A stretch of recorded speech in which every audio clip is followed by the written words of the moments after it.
Welcome to C programming tutorial. Um, this tutorial is kind of continuation of the previous tutorial where I explained the concept of an array. In this tutorial we are going to do some coding related to arrays. We will write a program that would do something, and before I explain what the program is going to do, let me say this again. If you came here from Facebook, please make sure that you become the fan of the page Awesome C Programming Tutorials in High Def. If you are watching it, if you like YouTube to watch the videos on YouTube, then please subscribe to this channel, Learnorama. And basically the reason I'm telling you this is because this way, if as soon as I post any new tutorial, you will be notified and you could watch those tutorials. Okay, so let's get started. So after we learned about arrays, which are basically a collection of variables, with one single name, and you access individual elements using the indices, using the index of that element. So given that, let's try to write a program. Suppose that we have a classroom which has 6 students. I just picked the number 6 students. And we want to write a program that will ask for each of the students' age, okay, and then it will print out the average age of the class. Okay, so very simple. Just ask for the ages of each of the 6 students, and then we are going to take the compute the average of all those ages. Okay, so how do we do that? Since we have 6 same kind of variables or 6 same kind of fields to store some data, which is age. Okay, 6 different ages we have to store. So what do? We use arrays. When this happens, what do? You use arrays. Okay, so let's declare array named age, and how many elements it will have? 6 elements. Okay, very simple. So let's see, what are we going to do next? We are going to ask the user to input 6 ages. So how can we do that? You could basically write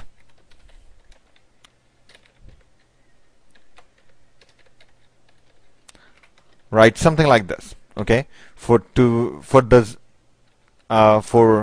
element 0, then the same thing for element 1, and the same thing for element 2, okay, and the same thing for element 3.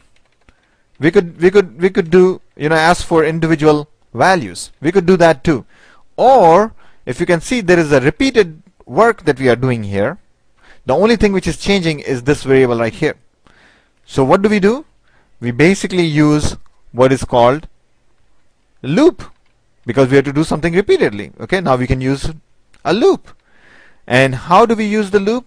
We basically, which loop we want to use? Do we have to do this fixed number of times?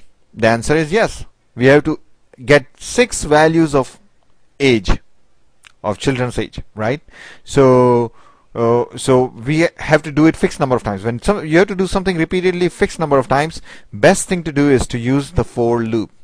And if you don't know about for loop, please go back and you will see a link in the description of this video, where it will point you to the playlist of all the tutorials in this series, and look up the for loop tutorial. Okay, so this is how we are do. In for loop, we have a counter that we basically initialize to some value, so which would be the first value of that counter. So what would be the first value? 0.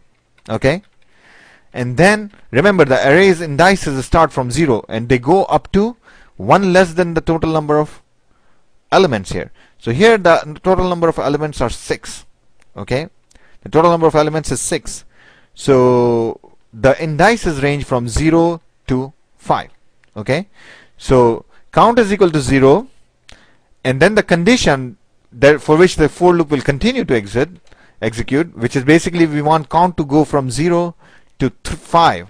Okay, so for count is less than, for as long as count is less than equal to 5. Okay, or you can call is less than 6, which is the same as less than equal to 5, and every time when the loop iterates, when the loop is going to run, we will have to keep incrementing the count by 1. Okay, so this is our for loop start, and inside the body of the for loop, what are we going to do? We are going to do this, do the thing that we have to do repeatedly. And what is that thing? We have to get the input from the user. The only difference is that instead of using 0, 1, 2, 3 here, I'm going to use the variable count. So yes, the index of an array could be a variable, so that as the variable changes, you could access the different elements of count. So as the, of the array. So as the variable count changes from 0 to 1 to 2 to 3, you basically are accessing the element age, age 0, age 1, age 2, age 3, and so on. Okay, so now don't forget to output some message. Enter age of student, okay, %d, comma, okay, sorry, yeah, %d, and then we want to put the ID of the student, which is the index itself, 0, 1, 2. So it will say enter age of student 0, enter age of student 1, enter age of student 2, and so on. And this for loop will do the work of all these statements. Here in this example, there are only 6 students. There could be 100 students or 1,000 students, or the students in the entire city, millions of students. You don't want to be writing one line of code for each and every student. You want to write a for loop. So no matter how big the number of students are, all we need to do is to change this number. From 6 to 100, it will ask for 100 values. Obviously, we don't have time to enter 100 values here, so we are not going to do that. So we will leave it to 6. Okay. What do we do next? We have to compute the average. How do we compute average? We basically sum all those ages together, and then we divide it by the sum, by the total number of elements, which is 6. Okay. So how do we compute the entire sum? So simply, what do we need to do? We need to basically, let's see. So we have 6 elements here, right? 0, 1, 2, 3, 4, 5, right? So what do we need to do? We need to add this. So in other words, we have to just access these numbers one more time. When we were entering the values here, we accessed all these numbers using this here. We access them one more time, and we basically keep adding them.